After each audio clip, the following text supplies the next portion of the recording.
Apps can do a lot of cool things. You could order dinner, gamble on your favorite team, and track your health. You could even get a mortgage. One click and you can be approved. I'm not sure by who or what country they're in. You deserve more from the mortgage industry. At AnyMac Home Mortgage, we believe in the need for live human interaction during a very complex process. The kind of service and guidance which an app simply can't provide. Our customers are more than credit scores and income documents. They're individuals and families who live in and strengthen our communities. Their story is our story, and that story begins in a home.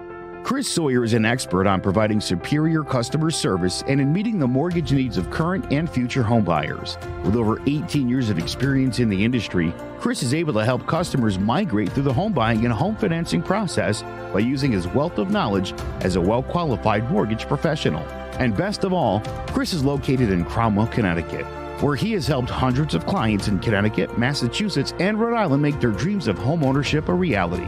Visit chrissawyer.any-mac.com. Email him at csawyer@any-mac.com or give him a call, 860-878-8730. Chris Sawyer, NMLS number 39345, corporate NMLS number 338923. AnyMac Home Mortgage is an equal housing lender. American Neighborhood Mortgage Acceptance Company, LLC, DBA AnyMac Home Mortgage. Go Fi Direct. Connecticut First Mortgage Correspondent, License Lender, Broker Number ML 338923. Massachusetts Mortgage Lender and Mortgage Broker License Number MC 338923. Rhode Island License Lender, License Number 201128110L. Call for additional details.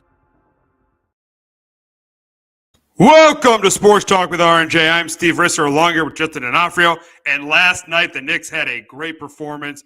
They win a pivotal Game 5, 121-91 over the Indiana Pacers. Jalen Brunson was outstanding with 44 points. And on the other side, Tyrese Halliburton was not good at all with 13. That was the big difference in the game. Let's be honest. The two biggest things the Knicks did last night to win that game, obviously Jalen Brunson was outstanding. He was phenomenal with 44 points. And then number two, a great move by Tom Thibodeau to put Deuce McBride in the starting lineup. He had 17 points. He hit a couple threes. Great move to play small, get a chew out of the lineup, get Deuce McBride in the starting lineup. Great move by Thibodeau there. He did a great job. Knicks are up 3-2 now, going to Indiana Friday night, trying to get to the Eastern Conference for the first time in 24 years since the year 2000. Justin, your takeaway from that Knicks win last night? The Knicks showed a lot of fight last night, unlike their other tenants that share Madison Square Garden, like Monday night. We'll get to that. We'll get to them. Yeah, I'll get to them later on in the show. But I really liked how the Knicks came out and played last night. They came out, took it to them. They dominated on the glass. They had 20 offensive rebounds. They got 30 more shots up than Indiana. Then Miles Turner going after DiVincenzo, and I agree with DiVincenzo. Miles Turner is soft. That guy. I think it was game 2. The guy didn't even enter the paint. He's 6'11". He's one of the softer big men in the league. Oh, absolutely. Going after smaller guys like that too kind of shows it. So, Halliburton had a tough one. I know he's been dealing with some back injury, and I think that's really affected him last night. And Jalen Brunson just absolutely did anything he wanted to against Andrew Nembhard last night. And Rick Carlisle's not having a great series. Kind of blaming the refs. Now, kind of with the adjustment stuff, just not even taking Nembhard off of Jalen Brunson, who's got anything that he wanted to last night. So, really impressive showing last night by the New York Knicks. Yeah, McBride, Alex Burks, both guys are awesome. Even though Hartenstein with 17 rebounds, he's played really, really, really well last night as well. Yeah, just all around a really good performance. I mean, Hartenstein, 17 rebounds. Brunson outstanding. Really outside of Hart. I mean, really outside of DiVincenzo. I mean, and DiVincenzo was great in game. He was great in game 2. He was great in game 3. Big reason why they were in game 3. Everybody really outside of DiVincenzo, everybody had a great night for the Knicks and for the Pacers. Yeah, Carlisle, a lot of complaining in this series. And then let's be honest with the Pacers. Their superstar Tyrese Halliburton in 2 of the 3 games at the Garden, and even the second half of game 2, he's not played like a superstar. He hasn't. 6 points in game 1. 13 points last night. He's proving to us why he's not a top 15 player in this league. And if you're taking on all the final 8 teams, if you're taking the best player on all those teams, you're definitely taking Tyrese Halliburton last. There's no question about it. Yeah, right now you would. I think I know he's been dealing with the back issue right now, and I think that is hampering him right now a bit. I think it's probably why he hasn't been on top of his game. But give the Knicks some credit. I think they've guarded him really, really well. They're physical with him. So I think it's been part of it. Yeah. And, Siakam's really stepped up for him. Turner actually he had 16 last night, but I don't want my 6'11" guy taking 7 threes. I know he's efficient, but I would like to see more of him in the paint. Um, but yeah, like if Halliburton is not 100% or even if he is, he does have to be more aggressive. They need him in game 6 to play well. They've looked good at home, but yeah, it's he's got to be better because yeah, if I again I've seen him enough where I do think he is a superstar in this league. But the lights are on right now for him, and he really need to show it in game 6 and have a much better performance. Yeah, absolutely, absolutely. So now we'll move back to we'll circle back to the Knicks and talk about what they need to do to close out the series and get to the conference finals. And I think obviously it's Brunson has to continue to be great. Brunson's got to continue to be great, but also the biggest thing, the role players got to continue to step up. The Deuce McBrides, the Harkesteins, the Josh Harts, the DiFrancescos, they got to continue to step up. And if they all do, there's a very good chance the Knicks are going to win the series. Because let me tell you something.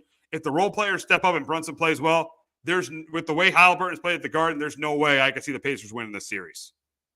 Yeah, I totally agree with you. The guys around Joe Brunson's got to play well again. You got 17 out of Deuce McBride, you got 18 out of Alex Burks last night. Josh Hart again, with 18-11. Those guys continue to play well. Harkenside with the 17 rebounds, and he's got that really nice lefty hook shot within like 10 feet, which is usually pretty automatic for him. He hits a couple of those. The Knicks are really, really good shape. And then you expect like a DiVincenzo to play better than he did last night, to get a couple shots to go down. So, you add him and you get like 15 points out of him, you're in really good shape. So I agree. Everybody else around Jalen Brunson plays well, or even a couple of them, the Knicks should be sending in pretty good shape. Now moving towards the Pacers, what do they have to do to come back and win the series? First and foremost, Tyrese Halliburton has got to play like the guy they traded for 2 years ago. He's got to play like that guy. Because at times in the series he has. I mean, that play, he made the right basketball play in game 3, throwing the ball to Nembhard for the game-winning 3. But but the performance in game 1, the performance last night, that's not the performance that a superstar should have in a big series like this. You said it, when the bright lights have been on, he has not shown up in this series. Halliburton has got to be great, not just once, but twice, if the Pacers want any chance to win the series. And also, Siakam's got to be on, and Turner's got to be on. Siakam's been good for every game of the series outside of game 2. Turner's been the same thing with Turner. Those two guys got to be on, but most importantly, Tyrese Halliburton has to be great the next 2 games, or the Pacers season will be over. Yeah, I agree with you with Halliburton. He's got to be a star. He's got to play up to his potential. They need, this is a guy who averaged 20 points and 11 assists a game, and even grab a couple of boards. They do need 20 plus points from him on Friday night. They need him to have a big showing Friday night to get that thing back to the Garden for Sunday. He is their superstar. He's one of the best players in the league, and he really needs to show it. And he really needs to have a bounce back game. And my other one for the Pacers is they got to do a much better job on the glass. Like kind of mentioned on the top, you gave up 20 offensive rebounds. The Knicks took 30 more shots than you. You lost by 20 points. You got to be aggressive on the glass, and that includes Miles Turner, who had 5 rebounds in 30 minutes. You're 6'11". Go grab a couple more boards. I get the game is not about you want 5 out, but this guy Miles, if you're 6'11", 250, go get a couple of rebounds. He should average at least 8 or 9. They really need to do a much better job in the glass, because you allow a team to shoot 30 more shots than there's no shot you're winning a basketball game. No, there isn't. Yeah, and the rebounding, that's been a big reason why the Knicks have been so good this year. Yeah, and the Pacers, they got to match. They really haven't been able to match the physicality in the series, and I think it's going to be very hard for them to match the physicality. And that's why this leads you to my next point. That's why I think the Knicks win. I think the Knicks win Friday night. I think they close this thing out Friday night. They win Friday night, and they get to the conference finals for the first time since 2000. Justin, what do you think the rest of the how do you think the rest of the series? How do you think the rest of this series turns out? Yeah, I'm with you. I'm going to go Knicks in 6 as well, because I don't think Halliburton's 100%, and I think that's a big difference this one. I think the Knicks continue to just dominate on the glass, and I think, again, they get 15, 20, second chance or offensive rebounds. They turn those into second chance opportunities. Hartenstein, gets 15 plus rebounds again, and I think the Knicks take them out, and I think Jalen Brunson's feeling better. for what from that foot injury that I think that was bugging him that he suffered early on in the series. I do think the Knicks finished this thing on Friday night. Yeah, it did definitely look like he was a lot more healthy last night than he was the night before, and that's huge for the Knicks. That's huge for the Knicks because if he can stay healthy, you never know how far this Knicks team could go. They could pull that upset in the next round against the Celtics because the Celtics have been a team that has struggled, especially at home in this postseason. So you never know if Jalen Brunson keeps playing the way he has been, the Knicks could get to the NBA Finals. Yeah, absolutely. Because Boston doesn't respect their opponents at all, and we've seen that the last couple of years. So yeah, anything can happen when you go up against Boston. And yeah, they could definitely steal one up there at the Garden, or at the TD Garden, because yeah, the way the Celtics have been playing, they kind of got out lucky the other night against Cleveland without Donovan Mitchell. So yeah, Boston is beatable a couple nights, and you can get a couple in a row there. You got a good shot beating them, take them out in the series. Yeah, you definitely do. You definitely do. But we will get to the Celtics a little later on the show. But we got to move on to the other game last night, the other game 5 last night, and that was Nikola Jokic. An unbelievable performance. He dropped 40. He had, I think, 13, 14 assists too. Unbelievable. I think 40 and 13. Unbelievable performance by Nikola Jokic. He proved last night why this is his league, why he is the best player in the game. Nuggets win 112-97. As Rudy T said years ago, and Michael Malone says, never underestimate the heart of a champion. Last week we were sitting here, they were down 0-2. Now they're up 3-2, and they look like they're ready to they look like they're ready to move on to the next round. The way they're playing, I mean, Jokic is just amazing. And then for the T-Wolves, Edwards had a rough night last night. I know he was being doubled a lot, but he had a rough night last night. But the thing with the Timberwolves too is the supporting cast of Katz and Gobert got to be much more consistent. They were up 2-0, and Katz did not play well in either game in Minnesota. You were the number 1 overall pick, and all you're asked to be is a Robin, not a Batman. And you can't even do that on a championship level, on a team that has a chance to win a championship. So Nuggets right now in great shape. They even survived Jamal Murray and Michael Porter Jr. not having great nights, and they still won that game. So Nuggets right now in great shape. T-Wolves, I think, are in big trouble, losing 3 in a row. Justin, your takeaway from last night's game in Denver. Yeah, Jokic was unbelievable yet again. He's really played well in game 3 and game 4. Even kind of last night, the Minnesota's defense has been so aggressive, and why they held them 80 points, and Jokic is such a great passer. It is, you saw Denver starting to back cut a lot and their backdoor a lot, and Jokic is able to find the open guy, and that really helped out kind of spread their offense. And it continued last night, and I really think it helped Denver to have from game 2 was a Monday night all the way to game 3. That was until Friday, and I think that really helped Denver get a couple of rests, some extra rest in there. It helped Murray get healthier, and it really was a huge advantage for the Denver Nuggets because they've really figured it out. They played well last night, and Gobert, the defensive player of the year, tapped out and Kyle Anderson. Yeah. Rudy Gobert proved last night how overrated of a player he is, and it shows you that this is definitely an offensive league. You saw the best offensive player in the league against the best defensive player in the league, and it was no contest. Jokic owned him last night. And again, you showed you how Rudy Gobert was not worth what Minnesota traded for him. That organization is so lucky Anthony Edwards has become a top 5 player, because let me tell you, the Rudy Gobert trade would go down as one of the worst trades ever if Anthony Edwards didn't emerge the way he did. Rudy Gobert is one of the most overrated players in the NBA. He's great defensively, but he's very, very inconsistent offensively. In an offensive league, he's the 3rd best player on a great team at best. So, Jokic embarrassed him last night, completely embarrassed Rudy Gobert last night in Denver. Yeah, he absolutely did. Rudy had a tough one, and thought Wembanyama showing defense player because there was a clip this year. It was a 4-1. I think the Spurs were playing the Grizzlies, and the Grizzlies, I forget who it was, pulled up from 40 feet. He didn't even want to take Wembanyama because of how great he is around the rim defensively. But I think Wembanyama is going to win many of defense player of the year awards, and then I want to with Karl-Anthony Towns too. I totally agree with you. He's the biggest crybaby in the sport. I thought in game 4 he took some horrible shots, and he was trying to, instead of letting the game come to him, I thought he was trying to force it. He's such a crybaby. He's always in foul trouble. I can't stand him, and he's one of him, Sabonis, Embiid's kind of up there too as a crybaby at times. Curry's another one. I've had enough of Karl Anthony Towns. Yeah, he's a number two, but at times he just takes, and he's not a great defensive guy either. So, uh, yeah, I can't stand Towns too.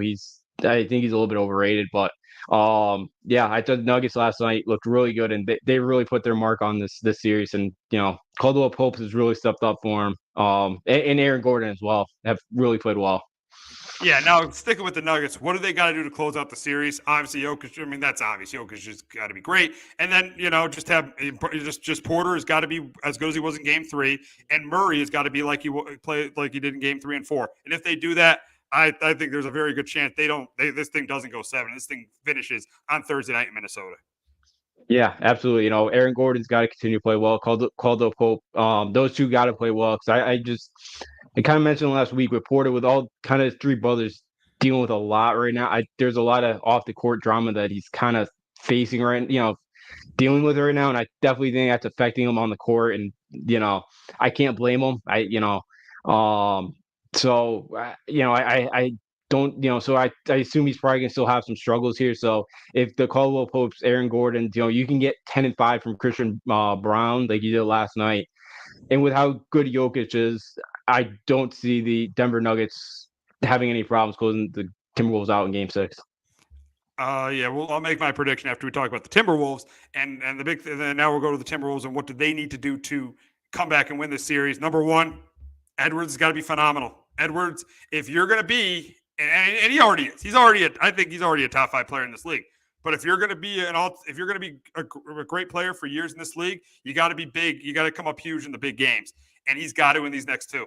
Edwards has got to be like he was in games 1 and 2, and he was in game 4. The problem with game 4 is no one else stepped up for Minnesota in game 4. That's why they lost that game. Edwards was phenomenal, but Ant-Man's got to be great. That's number one. And then the supporting cast, we talked about this. Katz, I know he played well last night, but he's got to be more consistent, especially for a guy who was the number 1 overall pick. And as I said earlier, not even asked to be the best player on the team, just asked to be the second best player on the team. And can Rudy Gobert give you any kind of offense too? Those guys got to step up, just like Jaden McDaniels too. Other guys on the T-Wolves have to step up, and if they want any chance to come back and win the series. Yeah, the supporting cast, that's my big one as well for Minnesota here for Game 6, because you expect Denver to double team Anthony Edwards, and that means other guys, there's going to be someone that's going to open shot, and those guys got to knock down shots like Alexander Walker, Jaden McDaniels, Kyle Anderson. If you can get something out of him, and then so the supporting cast has got to play well. They got to knock down shots, and then I think the other one too for Minnesota is I think you need Mike Conley back in the lineup. Just that veteran guy, that very presence, good defender. I think he'd be huge. You can get Mike Conley back in the lineup as well. Yeah. Oh, yeah. Conley. I think Conley's got to play. I think Conley's got to be in that lineup. That veteran leader on the floor. He's got to be in that lineup if the Timberwolves have any chance of coming back to win the series. Now, for our prediction, I'm going to go with the Nuggets. I'm going to go with the Nuggets in 6. They're red hot right now. These last 3 games, they've played like the championship team that they are. I got the Nuggets finishing this thing off Thursday night in 6. Yeah, me too. The way the Nuggets are playing right now, they figured out Minnesota defensively. They've guarded Anthony Edwards a lot better, and I think not enough guys are going to be able to step up and score the basketball Thursday night for the Timberwolves, and the Nuggets take care of business in Game 6. Yes, I got the Nuggets getting to the conference finals for the 2nd year in a row and for the 3rd time in 5 years. Now we move on to the Cavs and Celtics, and seeing a recent report, it looks like Donovan Mitchell is not going to play tonight. And I'm sorry, if Donovan Mitchell doesn't take the floor tonight, there's no way. There's no way the Cavs win the game. I know they were close on Thursday night, but that's because Garland had one of the best postseason games we'll ever see Darius Garland have, and they were at home, and LeBron was in the building too, so they kind of had to show a little bit of an effort. If maybe we'll get to that later. We'll obviously get to that later on in the summer. If LeBron, if he might want to make another return, but we'll get to that later in the summer. But for this game. If Donovan Mitchell doesn't play, so I know the Celtics have struggled at home in the last couple of years in the postseason. I get it, but this is a game without the Cavs' best player, Donovan Mitchell. I think this is if Donovan Mitchell doesn't play, the Celtics it'll be very similar to the way they beat the Heat in Game 5. The series is kind of gone the same, kind of been very similar. Though it's been a little more competitive. The Cavs have given the Heat more. The Cavs have given a tougher series than the Heat, but I think the Celtics clinch tonight. Win easily tonight if Donovan Mitchell doesn't play, and I think they win even if Mitchell plays. Yeah, I'm with you. The Celtics got to take care of business tonight. Jason Tatum and Jaylen Brown just need to take over immediately, get up big, kind of take any hope that Cleveland's got in that game and take it from them early. Because, you don't want to let this Cleveland team kind of stick around and have belief that they can kind of win this game and force a game 6 back in Cleveland on Friday night. So, yeah, Boston's got to take care of business. I know Derek White's kind of been struggling the last couple games. They got to get him going. Al Horford had a tough one. He kind of looks a little bit worn down. Like, it would kind of be a bonus too if you can, win tonight. You probably don't start the Eastern Conference Finals probably to Sunday or Monday. If the Knicks take care of business Friday, here's what happens. Say the Celtics win tonight, and the Knicks lose on Friday. The Eastern Conference Finals doesn't start till Tuesday. Yeah, so the Celtics almost have a week off. Yeah, which would be huge for a couple like an Al Horford right now. That'd be huge for him to get him a week off his feet. So, yeah, if the Celtics got to take care of business tonight and get the, maybe 6 days off, which would be huge for you, and that'd be huge too for. I don't think we're gonna see Porzingis. That even maybe helps Porzingis too out a little bit. This thing doesn't start Tuesday, so yeah, just for the Celtics, just take care of business tonight, get that extra rest, because don't mess around. No, don't. Yeah, no. I don't know. I hope they mess around and get to it. As a Knicks fan, I hope they do. But yeah, for the Celtics, don't mess around. Get to the conference finals. Don't mess around. Clinch tonight and get some rest. But the big question is, we talk about the conference finals for the Celtics, and they've not been. The Jason Tatum has been there. They've lost. They're 1-3 in the conference finals. Is there a way that they could lose in the conference finals again to either the Knicks or Pacers? Now, if they would lose, I think it would be a better chance it would be to the Knicks, because I feel like the Knicks have a closer. And the Knicks are the Madison Square Garden. I know the Pacers haven't lost at home, but Madison Square Garden is a very, very difficult place to play. It's been a very difficult place to play in this postseason. I mean, the one game the Knicks lost, they shouldn't have lost to the Sixers, but it's been a very difficult place. Say the Celtics don't care or don't respect the opponent and drop a game at TD Garden. If they say they play the Knicks or even the Pacers, even somehow the Pacers come back and they played really well at home, this Celtic team, the conference finals won't be a walkover if they don't respect their opponent like they haven't the last two series. No, absolutely not. Because the way the Knicks play, the physicality wise, they'll take it to them, and and this is kind of a shot at the whole Duke program. But what Jason Tatum, he doesn't have that dog in him, as we know. When's the last guy somebody from Duke has actually had that dog in him? Question That's about really the program. Good point. A really good point. And listen, we'll get to the other Duke. The Duke guy who was supposed to be great, still is good, but he's another one who doesn't. He's another one you got a good point on too. Yeah, you are right. You are kind of right about that. Yeah, those Duke guys. Now the Nova guys are the complete opposite. The Nova of the Duke guys. The Nova guys are the opposite. Yeah, you're right about those Duke guys. Even though as great as Coach K was, where's that dog? Yeah, Jason Tatum. Yeah, here's the thing about Tatum. He's clearly a top 10 player, but this postseason will determine if he's a top 5 player or not. If the Celtics don't win the championship, he's not a top 5 player in the league. There's no question about that. No, yeah, absolutely. Because he's got the total potential. He's got everything. He's got kind of that size at 6'8". Can kind of score. He can hit threes. He can get to the rim. Like he can do it kind of all. He can guard couple positions. Like he's that prototypical forward that you kind of want nowadays. That the new positions basketball. But yeah, he hasn't taken that next step up yet, and he's always talked about that he wants to. That he wants to be like the next Kobe. But he hasn't done it. This is the season he's got it. This is the postseason he's got to do it, because his contract's coming up, and I know we both agree that Jaylen Brown should not got the $60 million, but Tatum's gonna want more. You're really gonna, Tatum's obviously better than Brown, but you're really gonna spend over $120 million on 2 guys. That's that's crazy. They haven't won anything. They've gotten you far. They've gotten you the extra one NBA Finals. They haven't won a championship.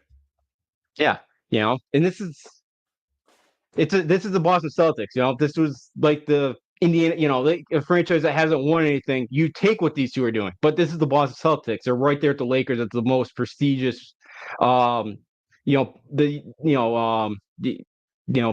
in the NBA, all time. So there's a lot of history there. There's a lot of championships, and yeah, if Tatum Brown cannot deliver that, then the changes got to be made, and because so you got to probably trade it probably would be Jalen Brownie trade. But yeah, it's a huge postseason for Jason Tatum, to show that he is a superstar and he's among the league's best. Absolutely, yeah, it definitely is. It definitely is. So it'll be interesting to see what happens. The Celtics are probably going to the conference finals for the third year in a row. We'll see what happens when they face the Pacers, or we'll see what happens when they face the Knicks or the Pacers. Now we'll move on to the last Western Conference series, and that's between the Mavs and Thunder. We got a pivotal Game 5 tonight. Matt, we thought the Mavs were going to go 3-1. They had a double-digit lead in the second half of Game 4, but thanks to SGA's 34, the Thunder came back, evened the series at 2. Chet Holmgren had that big shot late in the fourth quarter on Monday night. And the big question is who has the edge in this series? And I'm going to go with the young team. I'm going to go with the Thunder because right now, knowing that Luka is not 100%, and it's obvious that Luka's not 100%, the Thunder have the best player in the series, right? Best player on the court with SGA. And I'm not saying that SGA is better than Luka. I think healthy, I'll still take Luka. But right now, with Luka banged up, I'm going to take SGA here. And I think this young team is the best of 3. They got the best player in the court. They got 2 of the last 3 games at home. Right now, I'm going to go with the Thunder. I know guys like Holmgren and Williams got to be more consistent. But the way SGA has played in this postseason, he's going to at least 25 a game. SGA in this postseason, he's been great for the Thunder. So and you look at Dallas, Luka's banged up. He's still played really well. He's been banged up. Thank God for PJ Washington. PJ Washington has saved them. If it wasn't for PJ Washington, this team is down 3-1. And Kyrie, I know he closed out Game 4. Give him credit for that. He hasn't got 2 games. He's had single-digit points in this series. He was supposed to be the Robin on this team. He's got single-digit points. He had 9 points in a game where the Mavs could have took control of the series. He got 9 points. I'm so sick of Kyrie Irving. I really am. He can't even be a consistent number 2 anymore. That's what's crazy about Kyrie Irving. But that's why I'm going with the Thunder. I like SGA's the best player on the floor, and I just don't. I like Luka is banged up, and I just don't. I know PJ Washington's played well, but I really don't trust anyone else on the Mavs outside of Luka to be consistent. Even though PJ Washington's played really well. Yeah. Right now for the Mavs, Kyrie's really showed to shoot the basketball. Did a pretty good job distributing, but yes, you need him to be more of a scorer. Yeah. I mean, come on, you got to score some points here. Yeah. I mean, I know. Listen, I'm not taking away Game 4. He closed out Game 4. But what about Game 2 and Game 4?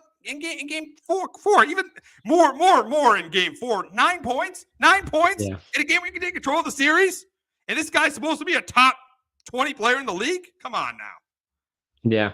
Cason Wallace did do a really good job guarding him. I really like that. It's an offensive thing. When he's I don't want to hear about he did a good job guarding him. Guy's got to step up. If he's going to be as good as what he's getting paid or what the Mavs are giving up for him, guy's got to step up. No, he absolutely does. He does. And PJ Washington, that's been a great addition for him. Daniel Gafford too. I know Gafford hasn't been the scoring like PJ Washington has, but PJ Washington's really saved them. And I'm with you. I think Luka's probably about 70, maybe 80% right now healthy. With him being 70%, he's still clearly the best player on that team. By far the best player on that team. At 70%, he's much better than Kyrie at 70%. Yeah, which is crazy.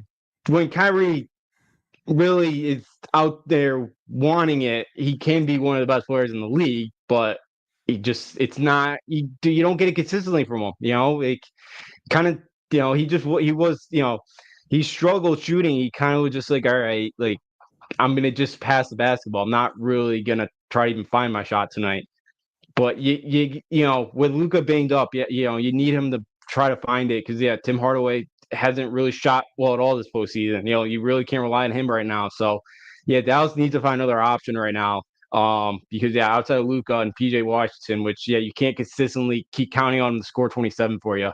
They need to find somebody else. But in OKC, SGA was awesome. They put a really good fourth quarter the other night. Because they were down kind of most of that game. But OKC's kind of big, young team, but they've been really fiery and they've really seen together. And one thing with OKC's offseason is they got to get another big behind Chet because after Chet, they just, they need another big. So that's the one thing OKC I think needs this offseason. Just get another big guy behind Chet Holmgren because they don't really have a backup at that spot.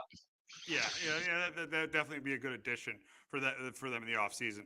But for this series, I'm gonna go with the Thunder here. I'm gonna go with the Thunder. I think the Thunder win tonight. I think the Mavs, because the Thunder are a little young, so I think the Mavs even it up Saturday night. But Monday night, I think the Thunder win it. I think they get to the conference finals. I think the Thunder. I got the Thunder winning this thing in 7. Who do you got winning this, Justin? Thunder or Mavs? Yeah, I get OKC in 6. I think they take care of business. 6. I think they play Wow, 6. Wow. Yeah, I think the way they play in that fourth quarter, I think tonight they come out, they play a consistent 48 minutes, and I think they take care of business in game 6. I know it's a young team, but they really don't play like it at times, and I think they find a way without Luka being 100% right now. I think OKC takes care of business and moves on in game 6.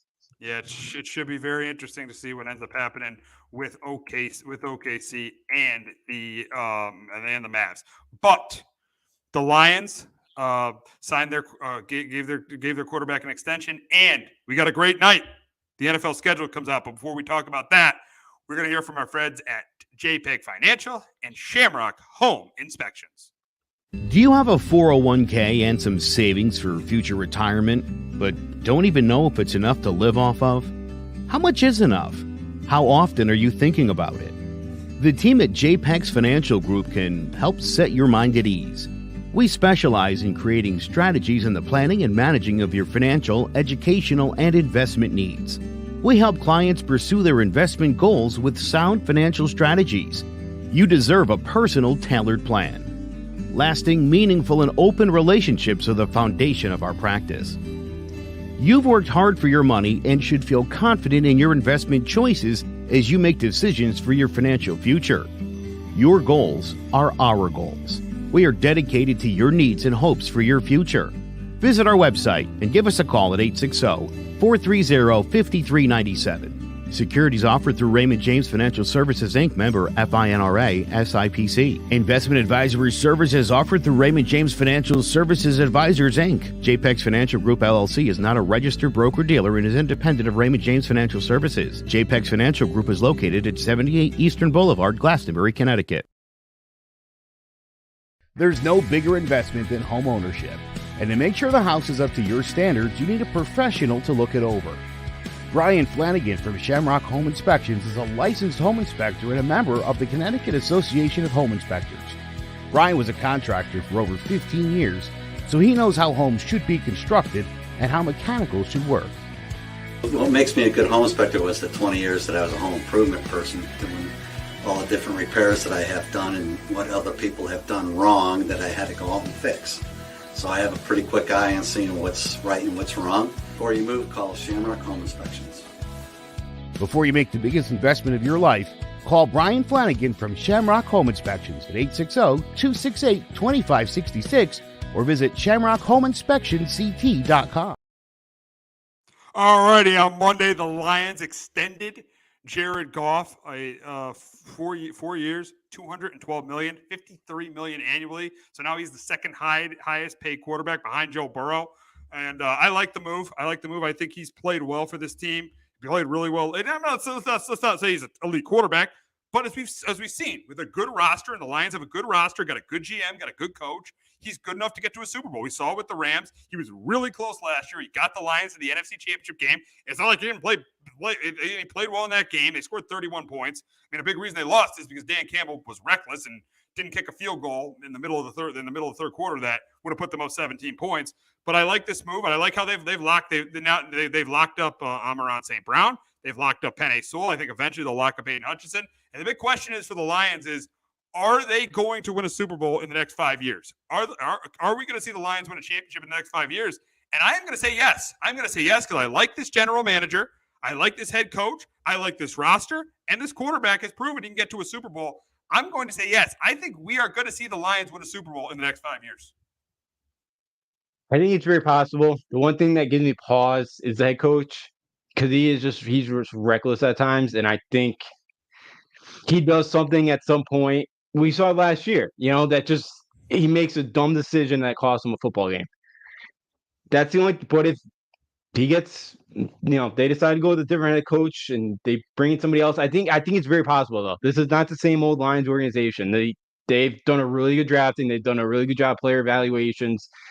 Jared Goff has really rebuilt his career here and has given Detroit something that they have not really ever seen, in a winning football team. So I think it's very possible the Lions can. I think the NFC, like that 49ers team, how much longer they can be able to keep paying, how much longer are they going to keep that core before all those guys got to get paid? Green Bay's on the up and up. Yes, with Jordan Love, we'll see. Dallas, you can never trust. Philly's good, but we've seen that they have their moments where they've kind of fallen apart. So I think it's absolutely possible that Detroit can win a Super Bowl. Oh yeah, and let me tell you, and you got a good point about the head coach. And if I'm saying who's more responsible for the Lions' success, Brad Holmes or Dan Campbell? Dan Campbell's done a good job. Brad Holmes has done a great job. He got Jared Goff in the trade with the Rams. He pretty much got a franchise quarterback when he traded away Matthew Stafford. Then that same year in the first round, he gets Penei Sewell, a franchise tackle. Then he gets Amon-Ra St. Brown, like one of the top receivers in the game. The next year, he drafts Aiden Hutchinson. So he's done a really, really good job so far. He's done a great job as the GM of the Lions, turning this franchise around. And it showed this year, getting to the NFC Championship game. Campbell's good. He's not great. He's got, as you said, he's got to stop being reckless. But I do think Campbell can learn from this, and I do think you could win a Super Bowl with Dan Campbell as your head coach. Yeah, and I hope they can. It'd be great for that city to get one. It'd be something new. It's a team that has never won one before. So it'd be a cool story. I don't want to totally compare him, but Dan Campbell gives me like the Lane Kiffin vibes at times. He's better than Lane. You mean Lane? Yeah, no, he is better than Lane. No, comparing his college career. You think not pro career? Campbell both. Oh yeah, the college. Yes. College. Okay. Yeah, it's just like he's very reckless at times, and it's just like the moment gets too bright for him at times. With Lane, like get your popcorn ready for Alabama, and they lose by 40. That's the only thing that gives me pause. And my thoughts on Lane Kiffin. I'm not, I can't trust Lane Kiffin in a big game. Dan Campbell, yeah, he's won a call. He has, they got the NFC Championship game last year, which is awesome, and was an awesome story. But that's just the one thing that gives me pause with him. Yeah, you got a point there. But I think he's done a really good job. I don't think he's done as good of a job as Brad Holmes, but I think he's done a really good job. And I think the Lions are in really good shape to have sustained success here, to be a Super Bowl contender for definitely the next 4 to 5 years. That's why I think they're going to win one in the next 4 to 5 years. But we'll see. It should be interesting to see what happens there. But the big thing going on tonight in the NFL is the schedule is being released. Now, there's some games that we know already. We know some Week 1 games. You got the Ravens facing the Chiefs. That's going to be a great one to open the season. You got the Packers facing the Eagles out in Brazil. That's a little bit confusing. The Eagles are playing the Packers. I would have wanted that game to be maybe a Fox, 425 game, not be a game out in Brazil on a random Friday night in September. Then you got Cowboys-Browns to open the year on Fox. Of course, they put the Cowboys in that 425 window. And then Robert Saleh gets the chance. He shouldn't even have the opportunity to face his former team, but he's going to face his former team on Monday Night Football. You get Aaron Rodgers back on Monday night against that 49ers defensive line. Could it be deja vu? We'll see. And then Week 2, you got Chiefs-Bengals. We'll hope Burrow's healthy for that one. And then you got the international games. You got the Jets and the Vikings in Week 5, the Jags and Bears in Week 6, Pats and Jags in Week 7, all out in England. And then in Germany, I know one of the Giant games is going to be Week 10 against the Carolina Panthers this year. So you got Bryce Young, Giants facing Bryce Young in Week 10. But we'll start. We'll talk about the top 5 games that we're excited to see this year. And I will start, and we'll go 5-1. And number 5 for me is the Harbaugh Bowl. The Harbaugh Bowl between the Ravens and Chargers. The Ravens will go out to L.A. to face the Chargers. This will be the first time the Harbaughs face each other since Super Bowl 47 in New Orleans, the night the lights went out. So I think I'm really excited to see that one. And listen, you have a Super Bowl contender with the Ravens and a team that, for me, with the Chargers this year, with Harbaugh and then drafting Joe Alt, they'll have a really good offensive line. Yeah, they struggle a little bit at receiver, but they got Justin Herbert and Jim Harbaugh. I think that's a playoff team. I think the Chargers are a playoff team. So I'm really interested to see that game whenever it is. We don't know when that game's going to be, but whenever it is. Number 4, I'm going to go Bills-Texans. Bills traveling out to Houston to face the Texans. You got Stephon Diggs facing his former team in the Buffalo Bills, and they're both going to be good teams. They're both teams. The Texans should win their division. The Bills should, even though they traded Stephon Diggs, they should be a playoff team. So that should be a really, really interesting matchup. Number 3, we just talked about this team before, the Lions facing the 49ers, the rematch of the NFC Championship game.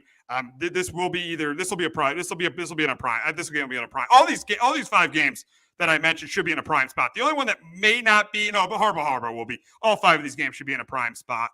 So the Niners and Lions, this should be the rematch of the NFC Championship game. The Lions heading back to San Francisco for that game. I'm really excited. I'm really excited for that one to see that rematch. To me, I think the Lions are the team that's going to represent the NFC in the Super Bowl. So this should be really interesting to see that game. Number 2, I'm going to go with the season opener, Ravens Chiefs. Great season opener. You got the team that the Chiefs beat in the AFC Championship game, trying to get revenge on opening night.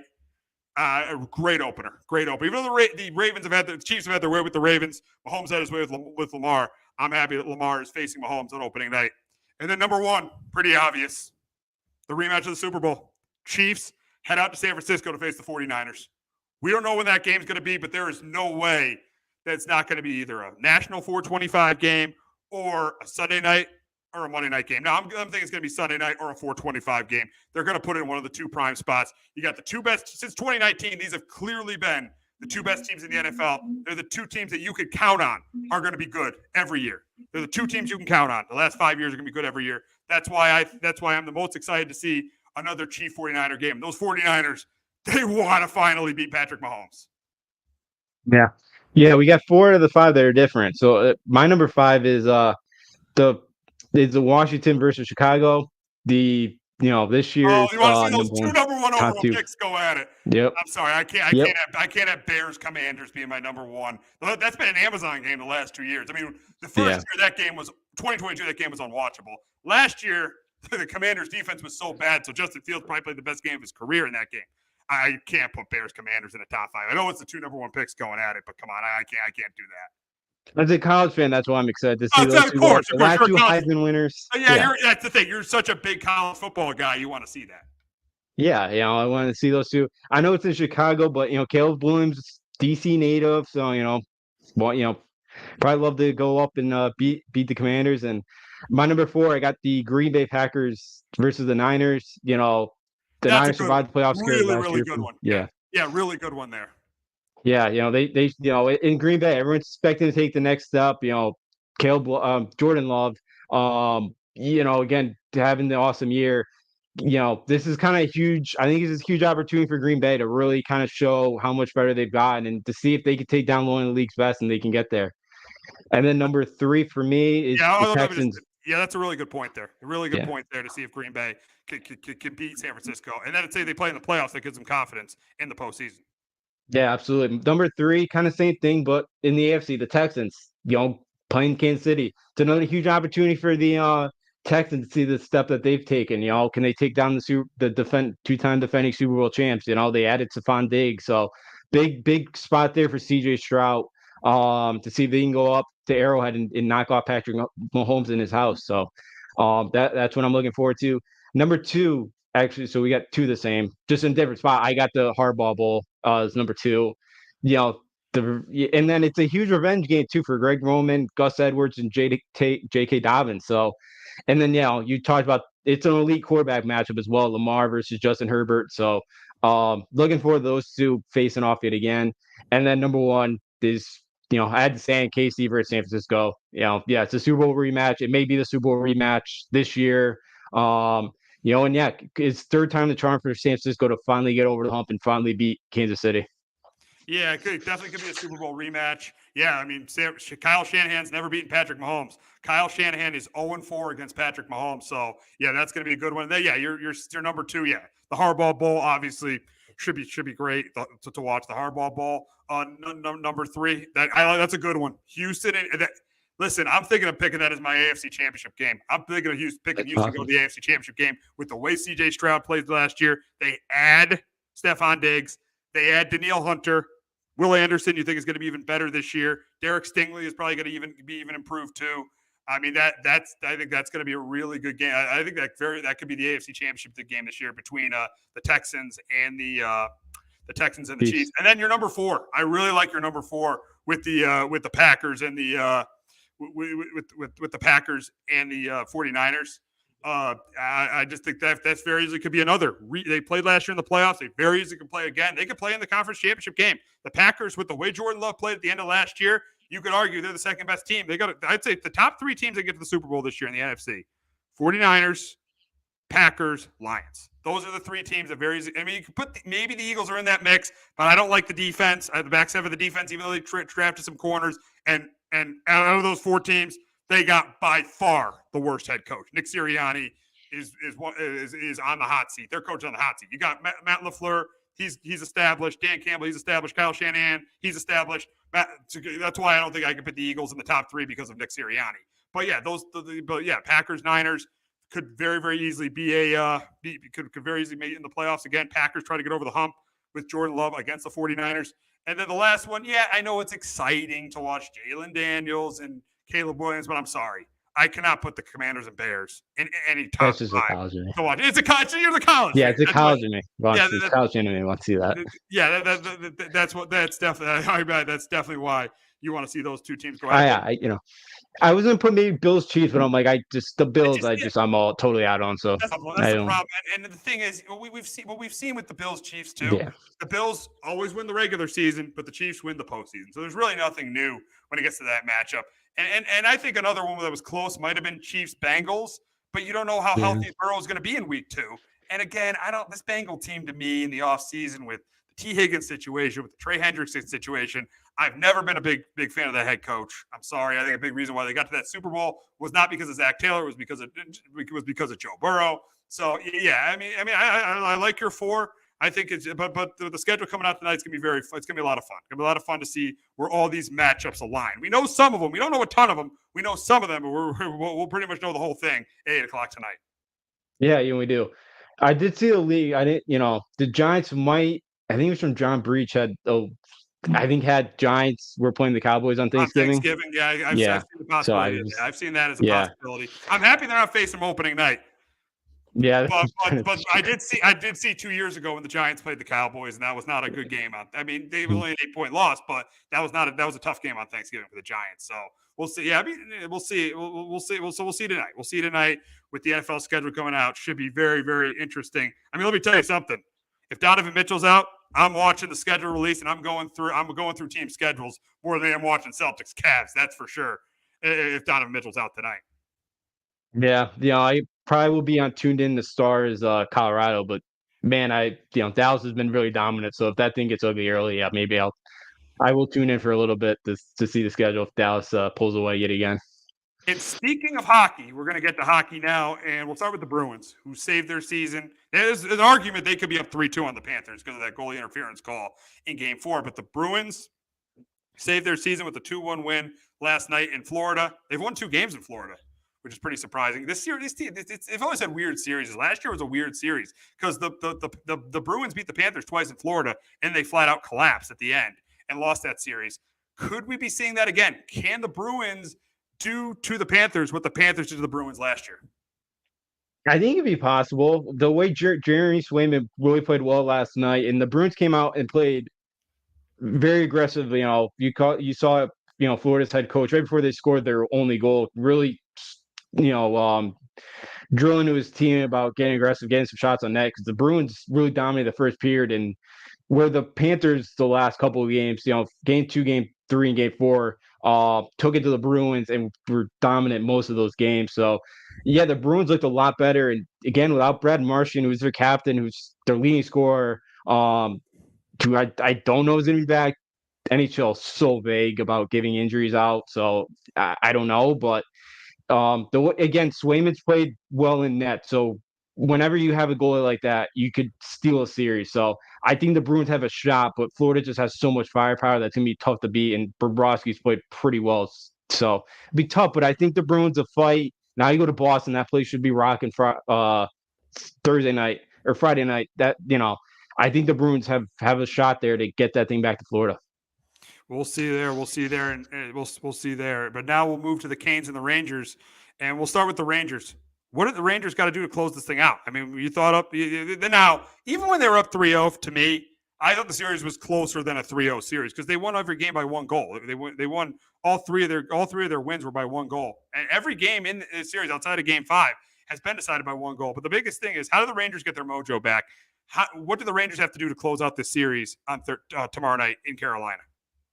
Well, I'm hoping this extra day helps them out here. But for New York, they will go up 1-0 on Monday night, and then you don't get a shot on goal for 20 minutes. And what's his Peter Lafayette? Yeah. And right when they started third period was like, the message to the team was defend, defend, defend. You don't do that. You stay aggressive. When you get up on a goal, continue to attack. Do not sit back and rely on Igor to make 50 saves. We've done this for 20 years with Lundqvist and Igor. They can't win you 16 games. You need to score some goals. So stay aggressive, and don't come out as flat as you did in game 4, where you go down 2-0 and you had no pulse. And then you battled back to get it to 3-3. You don't win a draw in your own in Carolina's zone, leaves an odd-man rush, and you get a tripping call. So, come out firing, come out and take all the hope and will out of them, because you didn't, because I was disappointed when, after the end of game 4, they're like, they wanted more than us. You should have wanted to end it on Monday night. Yeah, take the extra days off. Exactly. So exactly. That's the thing. You got to come out and take their will, stay aggressive. Again, because I think the series is over. I think Carolina won the series. I don't think the Rangers are coming back. Or I don't think. Yeah. You think that if Carolina, you think right now Carolina's going to win? Oh yeah, big time. Wow. I've seen it. Dude, yeah, the Rangers are up 3-0. I still think the Rangers win this thing. They won the President's Trophy. I know that's a curse, kind of a curse. Yeah, it is. It's been a while since the team that won the President's Trophy won the Cup, but I still think the Rangers win the series. But you're right about the aggressiveness. You're right about the aggressiveness of the Rangers. Yeah, game 1, they get down 3-1 early. Yeah, they tie the game, but they end up losing 4-3. Yeah, and then, it seemed like they were up. It was 1-0 forever against the Hurricanes. They were up in game 5. And the aggressiveness. You got to put them away. You got to put that team away. Because the Hurricanes have the second best record in the league. So, I agree with you there. This team needs to be much more aggressive. But isn't this the Rangers, though? They're just never aggressive when they need to be. They never are. So, I mean, you're right about that. They need to be more aggressive. But we'll move on to the Hurricanes for a second. The former Whalers. We'll move on to the Hurricanes for a second. Mm-hmm. What do they have to do to cap off I know teams have done this in the NHL a couple. This isn't like baseball or basketball where this never happens. But only that one time. I mean, we obviously know that one time it happened.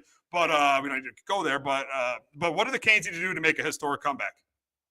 For them, get up early. Score the first goal on tomorrow night. Because all the pressure on the Rangers now, especially if Carolina wins game 6. Game 7, it's like, okay, guys, we got to game 7. There's nothing to lose now when all the pressure's on the Rangers. So for them, just come out and for them, get up first goal. And the second thing too for them is the way they've really played well. They've really figured out the Rangers on the power or on the Rangers power play. Rangers are 4. They scored 4 of the first 9 opportunities they had. Now I think they're 0 for 8, and they haven't even threatened the last couple of games. And Carolina's been a lot less aggressive on the kill, and Rangers didn't even threaten. Carolina tipped every pass. They didn't let the Rangers breathe. I saw the Wolfpack's 2 first AHL playoff home games. You went to them? Oh yeah, we usually always nice. Pretty much go to every playoff game. I love it, but Rangers and the Wolfpack are the same team. They cannot pass the puck. They can't control the puck.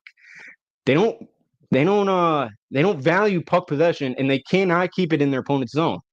And they let their goalie bail them out. Like Dylan Garland, the Wolfpack goalie, very, very, very good. Rangers do a very good job finding goalies, and they're about to get swept by Hershey though. Hershey swept them last year. They're a great franchise, but so for Carolina, they kill. Their kill has been so good the last couple of games. They've really figured it out, and Brendan Moore's really made some good adjustments. I didn't like that he switched out the goalies in game 3. I thought that was a mistake, but since then, I think he's out-coached Laviolette, and it's time for Laviolette to make some adjustments because Brendan Moore's made them, and now it's the Rangers trying to figure it out. Yeah, and for the rest of the series, I do think the Rangers win because they beat this team 2 years ago, and the Rangers are a better team than they were 2 years ago. I feel like the Hurricanes are kind of around the same kind of team as they were. I mean, they might be a little bit better. I don't know. You know this a little bit better than me. But I do think the Rangers. I do think the Rangers close this out. I don't think it'll be a historic collapse. I think the Rangers bounce back in Game 6, just like the Knicks win Game 6 on the road. I think the Rangers win Game 6 on the road, and I think they get to the conference finals. You're a lot more optimistic than I am. I think Carolina wins this thing in 7. Wow. Carolina's a good team. You could argue the only game the Rangers were better in this series was Game 1. Like Carolina could have won this thing in 5 games. Like if it wasn't for Igor. Like I think that's why. I think Carolina's figured out their the Rangers power play, and I think Carolina goes on and knocks them off. And yeah, Carolina's better than they have been the last couple of years. They've really, because if you remember the last couple of years in the playoffs, they haven't had enough offense. And I think the difference between this Carolina team and Carolina teams from previous years, they won a huge road game like they did on Monday night. Yeah, that's a good point too. They have not done that. They have not done it either. Yeah, they really show on the road. But they went out this trade deadline. They got Jake Gensel from Pittsburgh, who's 30 goal scorer. The Rangers were after him too. Carolina was able to steal him. So like they've gone off. They've gotten a couple of offensive guys. Evgeny Kuznetsov, the former Caps, he had a couple of huge goals the other night. He hasn't been great during the regular season, but he's had 4 goals this postseason. Like a veteran guy that's been in the postseason, he's played well. So I think that's why Carolina. And then talking actually about for the Rangers, they might get Blake Wheeler back. I don't know if you remember the former Winnipeg Jet, long time. He was there for a while. He's a captain. He broke his leg back in February, and everybody thought it was a career ender. Maybe it wasn't totally broken, but he's been skating with them. I could see him maybe coming out playing tomorrow night. Like a veteran guy, he's 6'4" forward. Maybe that's the lift that they need, because it really sounded like at the time that he was done as a career ender. Maybe that's a lift that they need, but so maybe he tries to give it a go tomorrow night. That would be cool. Maybe it'd be helpful, but I think Carolina's figuring them out, and Igor can't win. Igor can, stand on his head every single night, and I think Carolina's figured it out. They're all Rangers out, and I think they come back and win this thing. I just think there's too much pressure on the Rangers now. Yeah, we'll see. I think the Rangers pull it out. They're the President's Trophy winner. I think they get to the next round. They've had success against the Canes in the playoffs in the past. They beat them 2 years ago. I think they do this, and they won a clincher in Carolina and Raleigh too 2 years ago. So I think they do the same on Thursday night. But we'll see what happens there. But we'll wrap up the show talking about the debut of Caitlin Clark last night. 20 points, 10 rebounds. I don't follow. I'm not a huge fan. I'll admit I'm not. I'm going to start following more of the WNBA because of the stars that are in the league. But I'm not a huge follower of the WNBA. But she was playing right down the road last night. But it seemed like the better team won that game, even though it was all about Caitlin Clark. The better team won that game. But I do think she'll win Rookie of the Year. Obviously, I think she'll have a good rookie year. But I don't know if that's going to lead to a ton of success for the Fever. But I think she'll make them maybe a 500 team. That's what I think she'll make them in year 1. Yeah, last night the 9 turnover, she, a little rough. I think there's gonna be a big adjustment because there's a lot of good talent in the WNBA. Like it's definitely obviously a step up from Iowa. And what's her name? Carrington from Baylor. I remember her at Baylor. She's an awesome defender, and I thought she did a really good job on Caitlin Clark last night. So yeah, it's not gonna be easy. It's gonna be a learning curve for her. Yeah, Fever probably around a 500 team. I know, obviously they're worst in the league last year, so they are going to be a bit better. But yeah, she seemed a little frustrated last night, and again, that's going to happen at pro level, especially too. All the noise, like it's always been, there's always been talent, and now that's the Caitlin Clark show. A lot of these girls, Diana Taurasi was right, it's gonna be a little trouble for her early on here to kind of figure things out. Yeah, definitely. It definitely will be. There'll definitely be an adjustment period for her. But I think she's just going to have an outstanding WNBA career. I mean, in 2-3 years, that team is definitely going to be title contenders. Yeah, I could totally say it. Leah Boston's a former number 1 pick. She's pretty good. Kayla Sanderson from UConn's not bad. Like, there's, Kelsey Mitchell, I think, was like the lead scorer last year. She averaged like 18, but she's been hurt. So, like, she was on a minute restriction. She didn't play a ton last night. Like, yeah, so I do think, the Fever do have some talent. Yeah, I don't know contract situations there, but yeah, they keep their younger core. I think, I think eventually they will be title contenders in the next couple of years. Yeah, I think they definitely will be. Well, that's going to wrap up this week on Sports Talk with R&J. For Justin D'Onofrio, I'm Steve Risser. We will be back next week talking about the conference finals in the NBA. the Yankees and Red Sox, and any NFL news that comes our way. Have a great weekend, everyone. Hello, my name is Joe Aguirre. I'm the president of Clovercrest Media Group. And here at CMG, we have a wide variety of podcasts, including sports shows like Keys to the City, The Roll Call, Throwing Jabs, All Four Downs, and Jawing About the G-Men. And great true crime shows like Sticky Meek, Crimes and Consequences, Ivy League Murders, and Bird, the unsolved murder of David Eichmann. You can find all these podcasts and so much more by visiting clovercrestmedia.com.